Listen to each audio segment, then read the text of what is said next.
Seperti apa rasanya baru putus dari pacar dan langsung ketemu cewek cantik.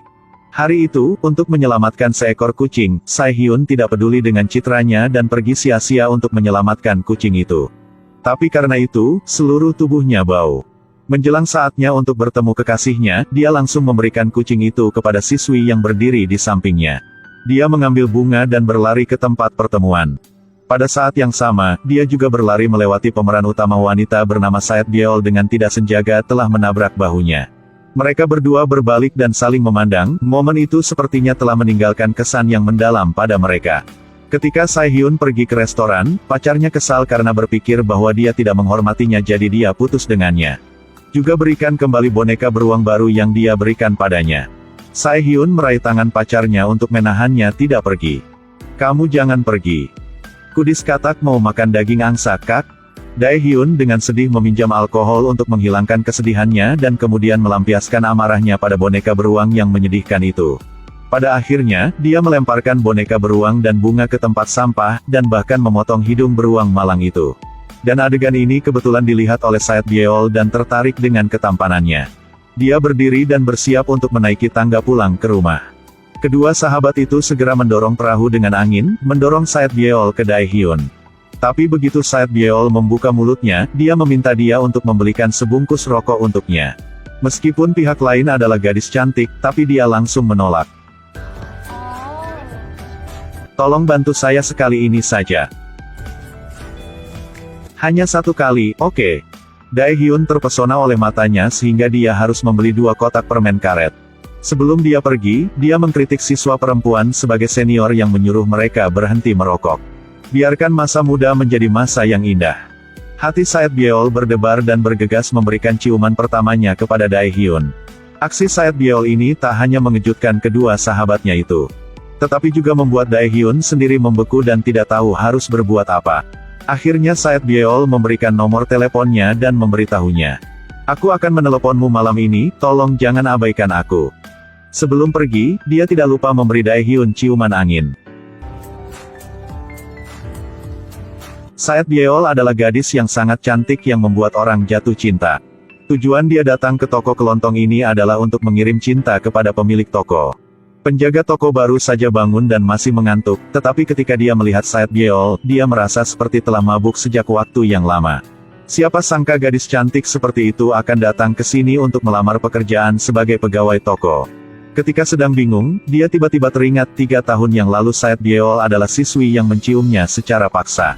Hanya memikirkan tindakan Saet Byeol saat itu, dia panik dan tidak mau mempekerjakannya.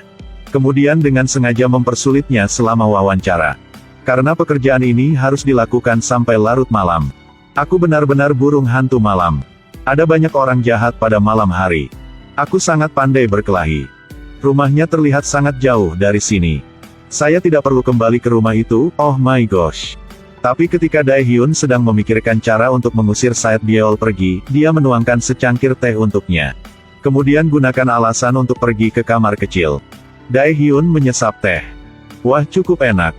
Kemudian minum seteguk lagi. Oh, jadi dia tidur seperti orang mati. Ketika dia bangun, restoran sudah penuh dengan pelanggan. Ternyata Saet Byeol sudah menjadi pegawai tetap, seperti yang diharapkan semakin cantik seorang wanita, semakin berbahaya dia. Hari itu, setelah Dae-hyun mengganti uang kembalian pelanggan, dia menemukan bahwa uang di loker sedikit berbeda. Dia segera ingat uang di saku belakang Saet Byeol ketika dia meninggalkan toko. Jadi dia langsung curiga dia mengambil uang itu pergi. Ketika dia menelepon, dia menutup telepon, dia hanya bisa menemukan alamat yang ditulis Saet Byeol di resumenya. Lucunya masih latihan tinju di depan rumahnya. Setelah beberapa saat mewarnai, dia memutuskan untuk membunyikan bel. Sebelum dia bisa bereaksi, dia diseret ke dalam rumah oleh seseorang di dalam. Yang lebih lucu adalah dia ditangkap polisi karena mereka pikir ialah tamu untuk membeli seks. Apakah Anda seorang tamu datang untuk membeli seks? Tiba tepat waktu, kan?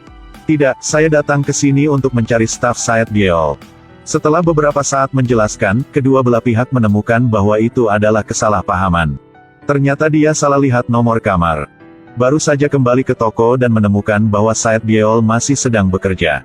Kemudian melihat kembali ke baki uang, itu sangat penuh. Apakah kamu tidak takut aku akan lari? Penjaga toko sudah mencintaiku, bukan? Tentu saja itu benar. Pada saat ini, polisi juga datang untuk menyelidiki. Kemudian lihat kontrak kerja dan katakan, jadi dia mencuri atau tidak? Wajah Said Byeol tiba-tiba menjadi marah. Dae-hyun buru-buru menjelaskan. Ternyata ibu Dae-hyun membutuhkan uang, jadi dia meminjam uang dari toko.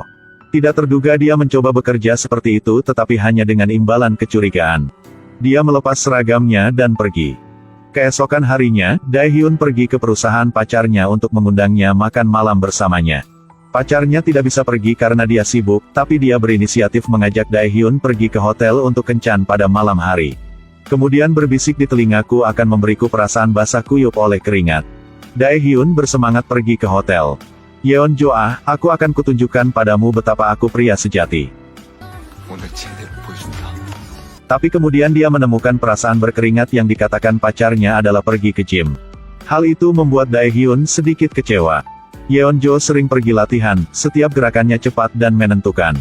Tapi karena Dae-hyun jarang latihan, jadi hanya baru berlatih dia sudah bernafas seperti kerbau. Pada saat ini, temannya menelepon untuk memberitahunya bahwa Said Byeol dan sahabatnya sedang minum di bar. Begitu dia turun dari mobil, dia melihat gadis-gadis itu menggeliat-geliat. Ini membuatnya sangat marah.